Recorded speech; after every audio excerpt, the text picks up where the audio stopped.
Good morning, good afternoon, and good evening, wherever you are in the world. This is a High Caliber Man podcast with myself, Hugh Mayers, and this week I'm joined by my friend and fellow professional psychotherapist, Solomon Andrews. Greetings, my brother. Greetings to the eye. Yes, I. Isis. How you doing? How you doing, King? How you doing? You good? I'm doing fine. Again, I'm honored to be on your show. I think since the passing of the late great Kevin, you are the only person who is taking the mantle in the right direction. I think the High Caliber Man podcast is definitely where it's at the moment, and I think it's trending everywhere I've seen. And I'd like to thank you for putting the work in. And I think it's going to be of immense and an enormous contribution to upliftment of our people. So I thank you No, for that. brother, I must say I'm humbled, and I really appreciate you affirming me in that sense in the work that I'm doing. And thanks for your participation, man, because we take a deep dive and people get back at me and say, you know what, that was food for thought, or we can read in the comments here. And I mean that we provoke thinking. And if that's anything we can do, that's what we want to do, is to kind of get our great matter working. So yeah, let's jump into it to make the best use of time. We got a black man, a brother, trending at the moment. For some would say the wrong reasons, some would say for the right reasons. To some, he's a revolutionary, he's a cultural icon, he's a free thinker, thinking outside of the box. And to others, he's offensive in many different ways. But they say charity begins at home. So before we get to death, calm, and anti-Semitism and things of that nature, you know what I mean? Like I said, charity begins at home. Kanye, brilliant or bastard? We'll have to decide. The people will have to decide. But he said some things that have offended black people. And one of the things that he said was slavery was a choice. Mm-hmm. Yeah. And he wore the MAGA hat and made it known as a black man in a place like North America that he is not down with the liberals, that he's down with the conservatives, that he is suspicious of the left and more for the right. What say you, my bro? What say you? Well, I think if we look at it psychoanalytically and we dig deep into exploring what motivates Kanye, I believe that he's a free thinker. I think he's a person who believes that we as a people should be allowed, particularly in a democratic society, to express our views, no matter how intolerable or how unpalatable they are. We should still be allowed to say what we need to say. And I think he's the curve in that respect.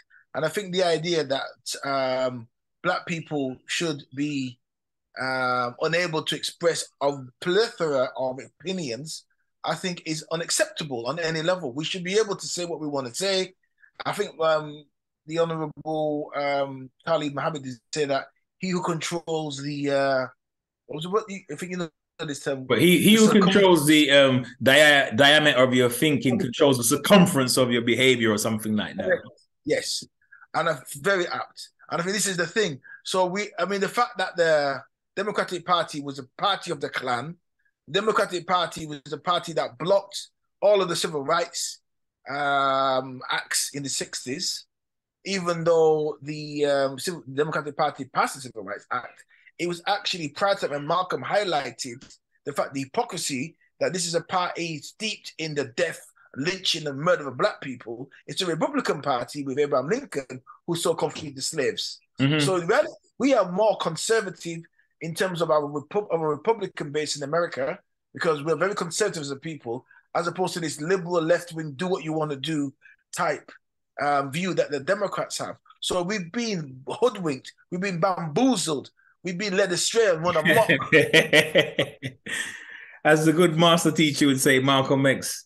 Yeah, I'm thinking though, like that statement, because regarding slavery, I think that black people from the Western Hemisphere, from the Caribbean, from North America, right, there is an emotional attachment with slavery, right, Yes. to such a level that if it's mentioned, and I don't know if it's authentic or inauthentic. This is what I'm questioning in the sense of, is it part of our muscle memory, and is it like this part of this transgenerational trauma, or there's an interesting paper that's written about how trauma travels and is generational. I think it's called my grandmother's hands, and talking about how we respond in the body, our reflexes in terms of our fear and tension and stresses when interacting with white authority and things of this nature, right? There is that line of argument, but then sometimes I'm curious about the programming that's gone on television. I'm curious about the role that Hollywood has played. I'm curious about maybe the way that liberal white organizations have at times sort of kept us in this victim groupthink and kept us in this sort of very pliable and manipulative state where, we can be used for bigger games, to be foot soldiers and cannon for bigger games. So I'm just wondering about this blasphemy that he said, or was it blasphemy, or is it worth a further explanation about slavery and choice? Can the two words be used in the same conversation? Your thoughts? It is a difficult one, because at the end of the day is what is choice and what is slavery. And one can argue that today, modern slavery could be slave to social media, slave to Twitter, slave to the big corporations. That's a form of slavery. But I think that he was trying to say that the minute we decided to not have slavery happen, it ended, which is correct. There was uprisings. There was black people saying enough is enough. It wasn't Wilberforce and people that freed us. It was actually black people deciding that you can't use us in this way anymore. Well, however long that took, it happened.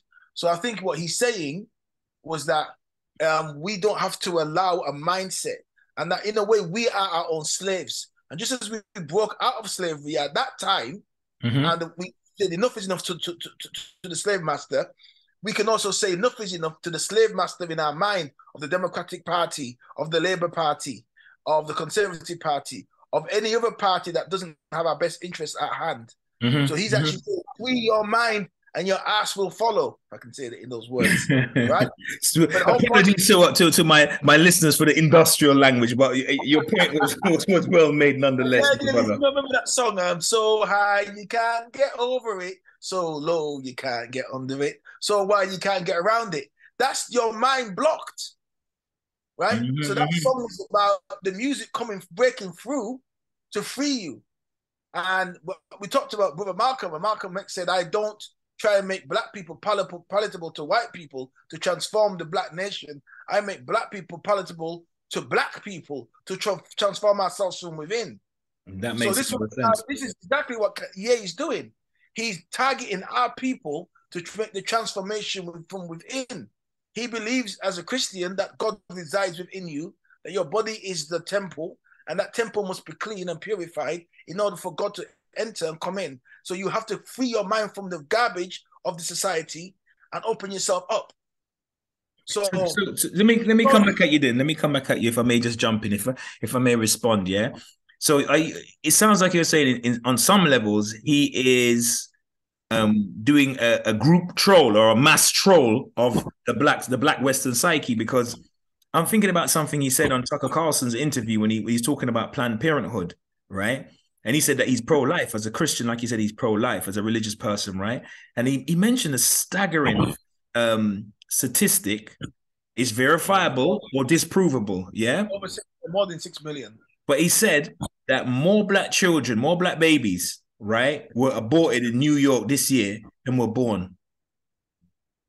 And in America, they have Planned Parenthood in most cities, right? And it's been documented that they found in black and brown neighborhoods predominantly. And it was, the people that started off that organization were eugenicists, right? However, that's known in the black community.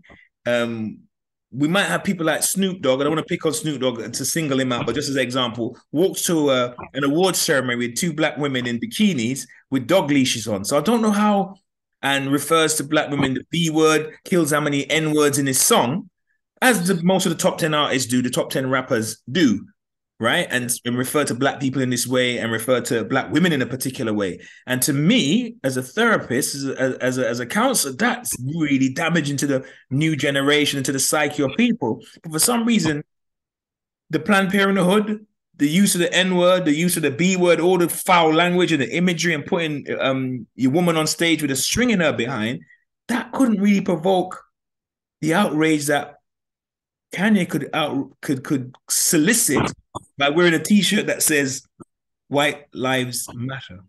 What say you? Yes. Look, this is the point. I think because this is the whole thing is what he's done is generate this type of conversation, which is needed in our community. You know, he's generating this type of conversation where we have to look at our behavior, and our behavior is foul. We have taken on generational acts of self-destruction, which we have now, as if we've adopted them as civilized behavior. And these acts themselves are destructive. He said that more babies, black babies, have been aborted, and he compares the abortion of black babies since the 70s to a Holocaust. Even was it Shapiro? Was it Dave Shapiro for his name?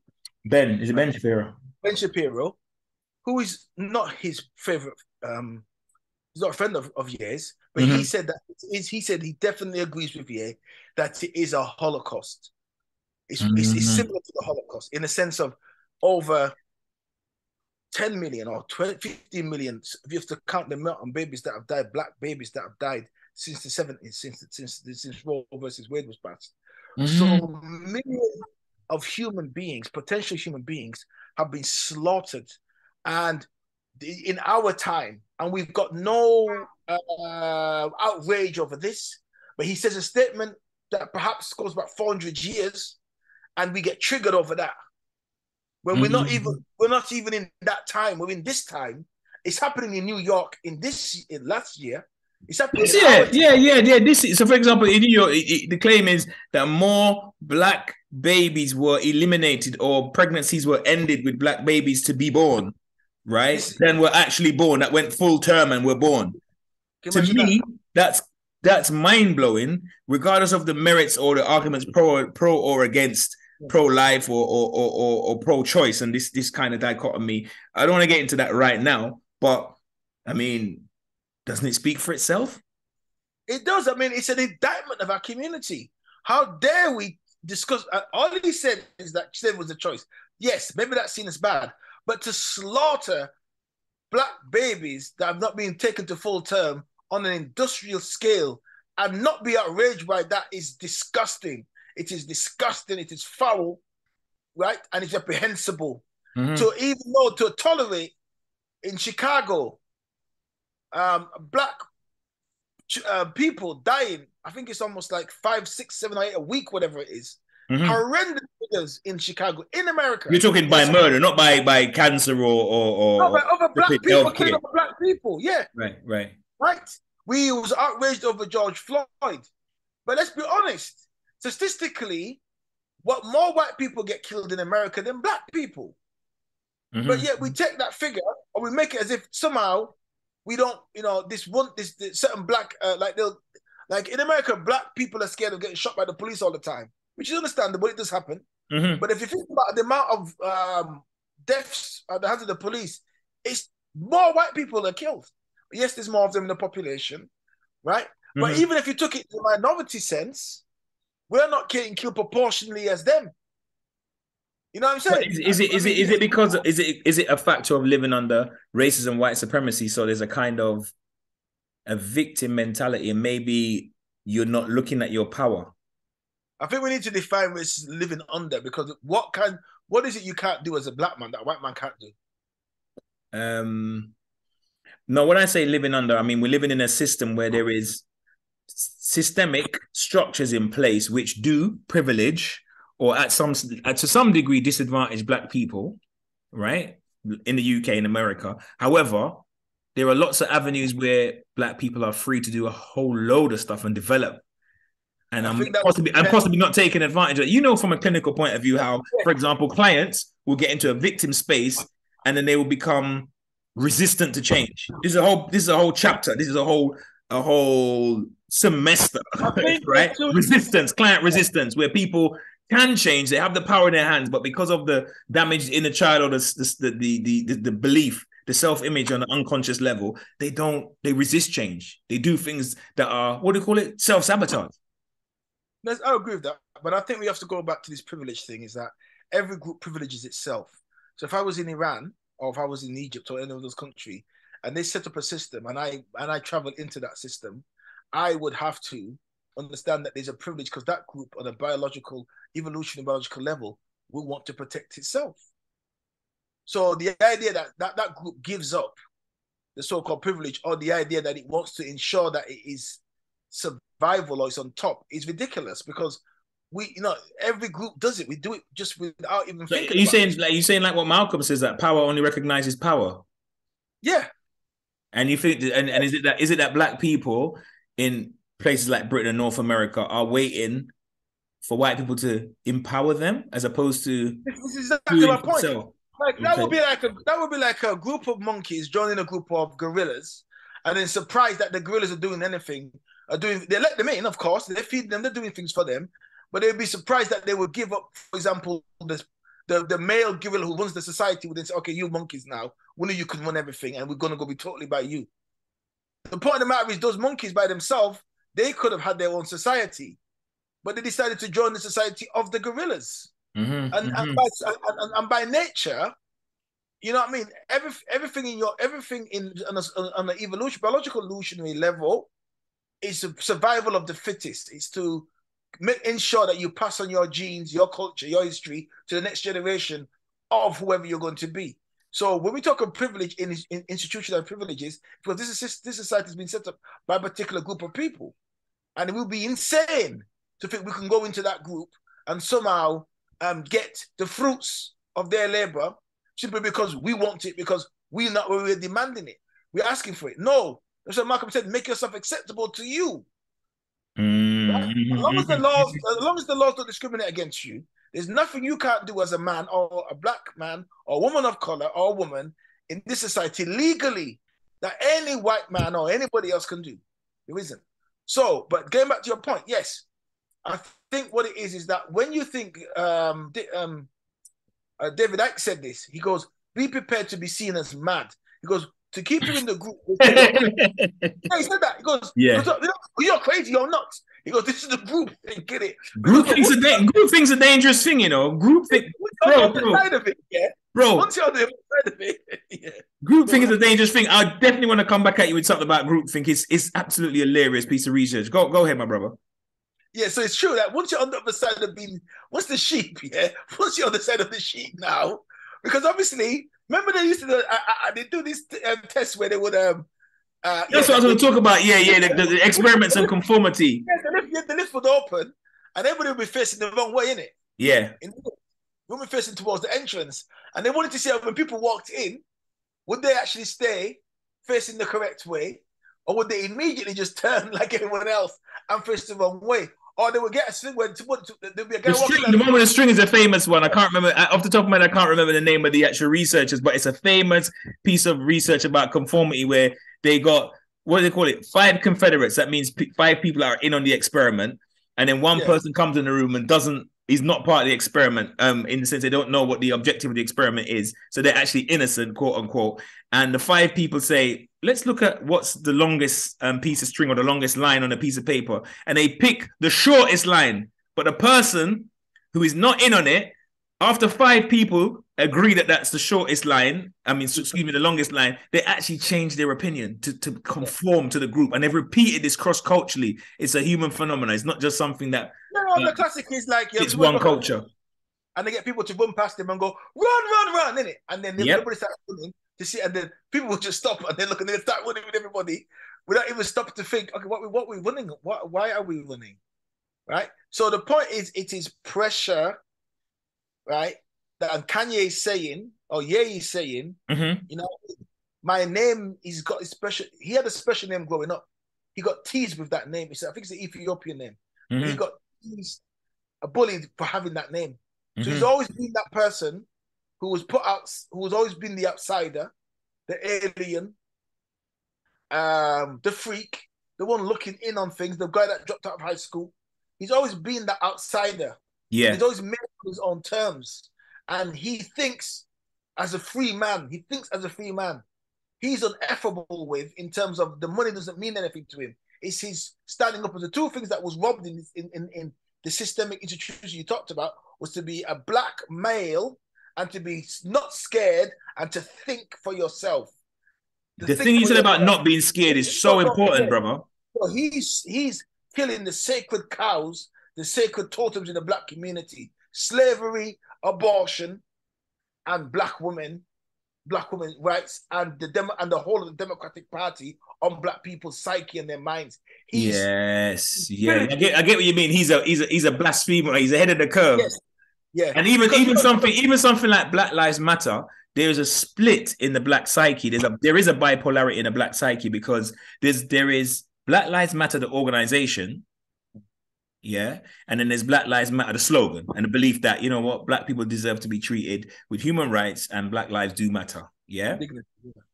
But the two have conflated, and the Black Lives Matter organization, there is some very questionable ideological underpinnings and issues around funding and some of the things they believe in terms of misandry and seeing of, you know, like relation to men in general and black men in particular that are very questionable, very suspect.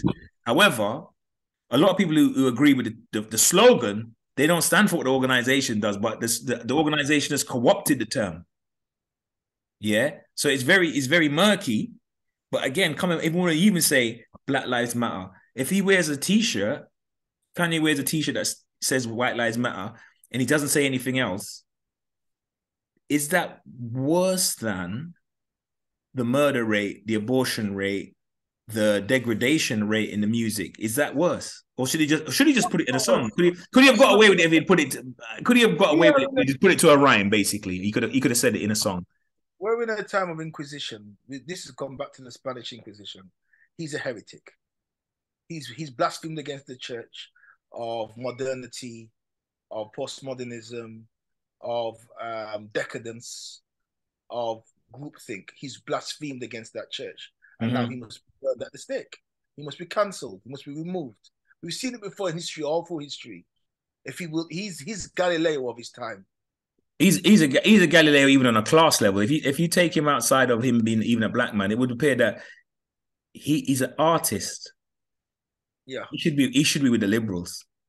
Yeah, he should technically speaking, he should be with the liberals. He should be for the Orange Hair Brigade, the weird students that want to cancel and picket and intersectionality brigade. He should really be with them. So that might be part of his blasphemy also on a class level. So there's intersectionality of race, gender, and class. Outraged over a T-shirt, but you're not outraged about black babies being slaughtered on an industrial scale. That doesn't outrage you. Planned Parenthood doesn't outrage you. The idea that it's a woman's right to terminate my body, my choice, to terminate the life of a human being.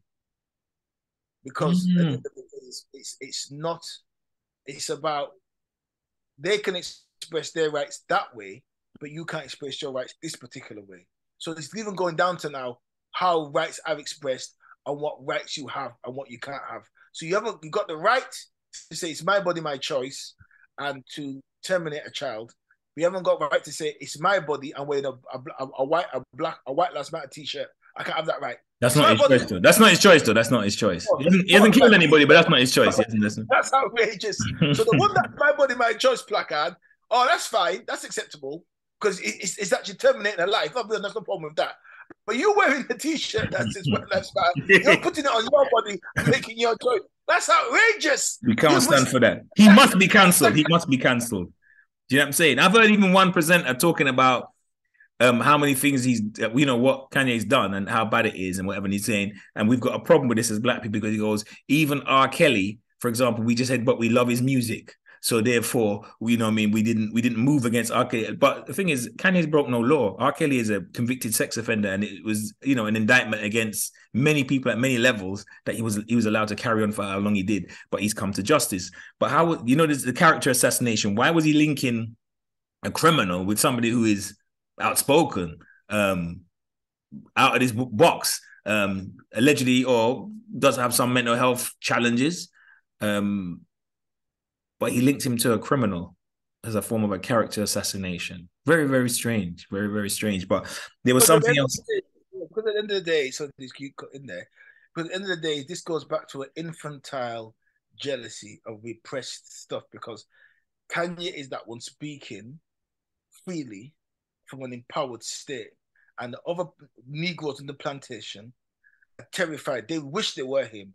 They wish that they could say what he has to say and have the freedom to say what he has to say. Because his hard work and grit got him to where he got. He didn't get nothing for nothing.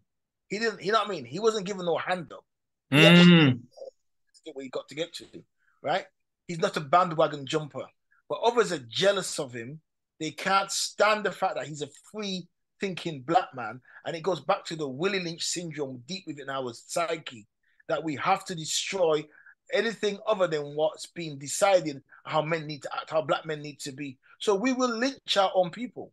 We will give our own people up to massa. We had the sellout who sold out You see that Marcus got up with chicken and rice, you know? Yeah, we are bag of wire. Bag of wire, the boy bag of wire. Bag of wire. So because we can't accept that there's a man out there speaking this truth, because we're jealous, it's petty jealousy, and it's envy. You know what I mean?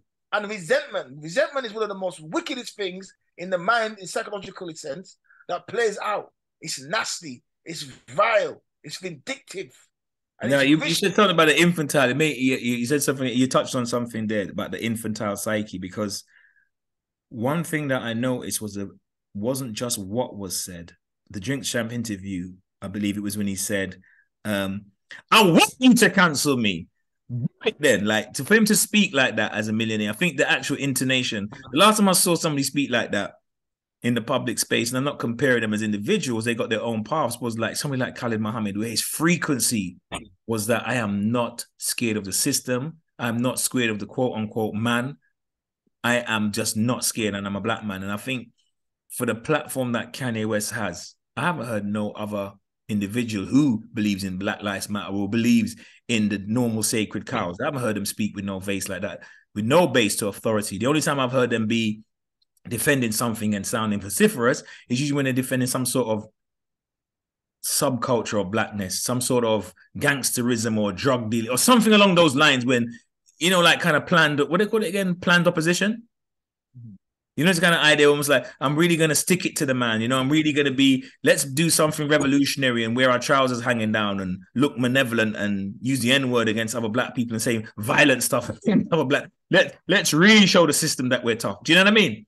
That's the only time you ever you know, really noticed people speaking up who have a platform. And the way that some of the scared celebrities, black celebrities in particular, have reacted to condemning is quite interesting as well.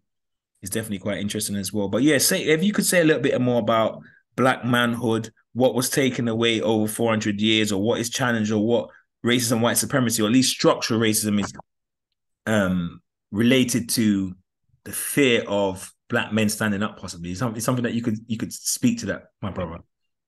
Yeah, I think again, we know in evolutionary biology and in evolutionary concepts and psychology that things are multi-generational. So all species pass on their culture, or they pass on their modus operandi to the next generation. But if you took a cat and brought it up with dogs, that cat would act like a dog. And if you then took that cat and put it with other cats, it wouldn't know how to act, because it only knows the society of dogs and what the dogs have taught it. And when slavery ended, we, like that cat, didn't know what had come prior to that because it'd been destroyed.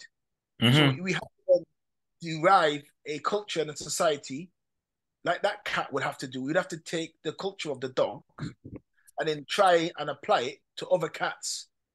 And it may have some remnants left of it, of cat culture, but it would still be struggling, and it would still, no matter how, and it would just pass on and pass on that dog-like behavior, whether it liked it or not, because it's so inculcated within it, it would still continue that.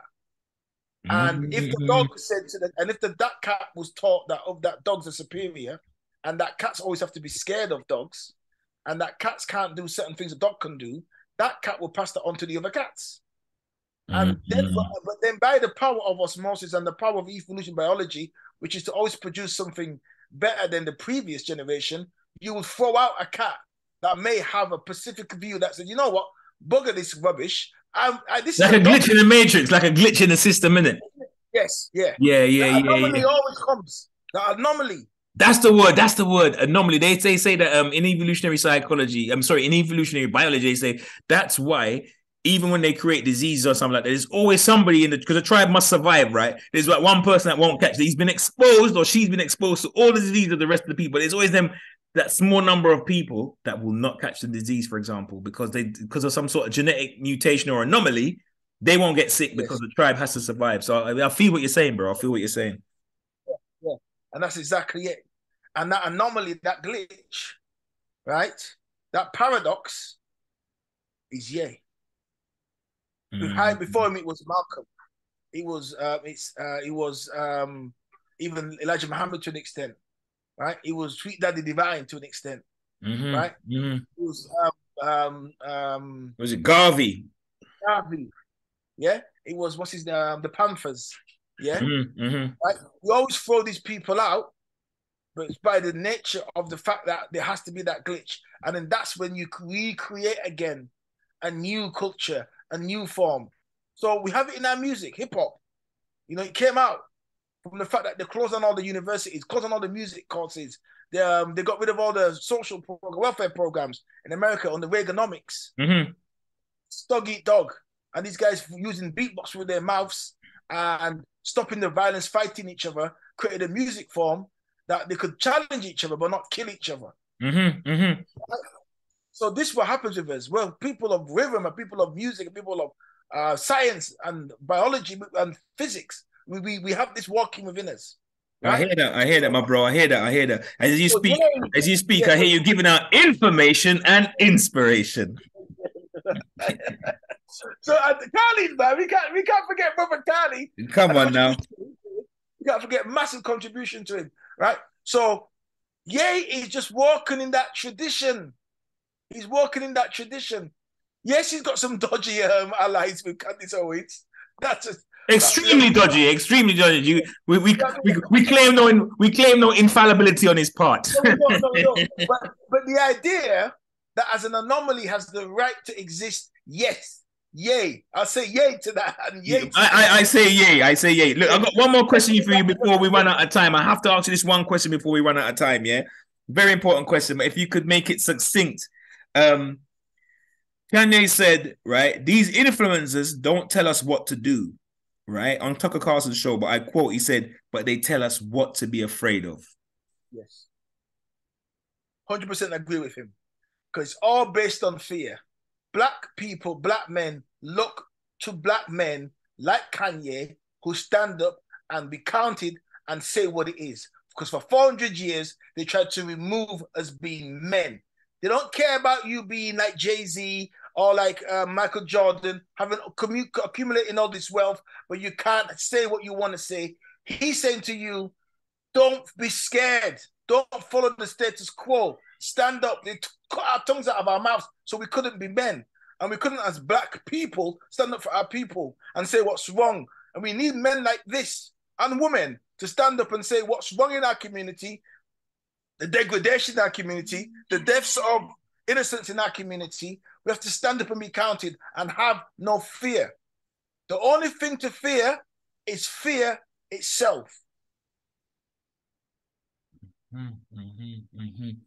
I think that the fear is something that is orchestrated by those people, elites in society, those people at the top of the food chain, those people who have power, have wealth, respective of their background, their race. You find that that's a common theme across societies, black societies, black elites operate that way, white elites operate, like it's just something that they inculcate is fear.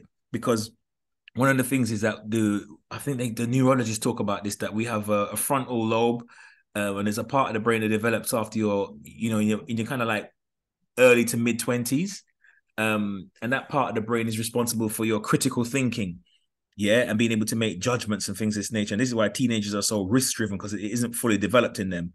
But when we are placed in triggered by fear, the reptilian brain, the most underdeveloped part of the brain, the brainstem, the back, right? That makes a decision, and we just react out of fear. And so this is why they've known this for a long time, even if they didn't have the details about how the brain looks and its physiology, but they definitely knew that we don't really think good when we're under pressure. So we're easily pliable and manipulative, but easy to manipulate, should I say, when we are operating from a place of fear. Listen, we've run out of time, my bro.